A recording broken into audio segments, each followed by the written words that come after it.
Mhuri yeZimbabwe tatambira shoko rinosuwisa zvikuru, shoko rekushaya kwaCharles Mapalume, uyo aizivikanwa zvikuru nezita rake rekuti Maraba, uyo aiita zvemadhirama nemastreet theatre naana Kapfupi.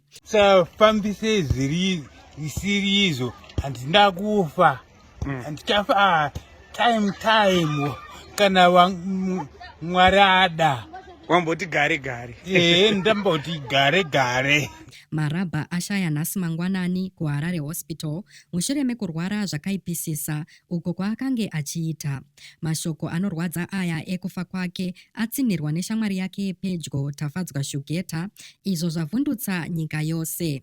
Prince Ngoni Kelvin, murwere uyo aive naMaraba muward B7 muHarare Hospital panguva yekurwara kwake, ajekesa kuti Maraba haana kuwana vashanyi kana rutsigiro rwemhuri. Anoti hanzvadzi yake yakauya katatu chete mumavhiki maviri and that was it. Vese vana Shugeta naana Kapfupi anoti havana kumbobvira vamushanyira kuhospital.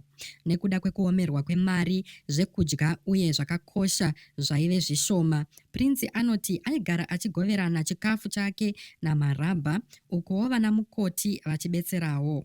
Maraba anga asiri comedian chete, he was a symbol of laughter, resilience and raw Zimbabwean talent. Senyika yeZimbabwe hatife takakanganwa maskits ake. His unforgettable skits, street comedy and natural delivery made him a legend in local entertainment. Aive mucherechedzo wekuseka uye aive netarenda rekufadza vanhu. He was a true entertainer panguva yekufara neyekusuwa.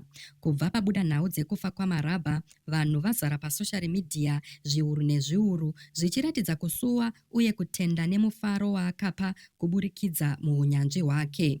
Nyika yarasikirwa necelebrity, nyika yarasikirwa negamba. Zorora murugare Maraba.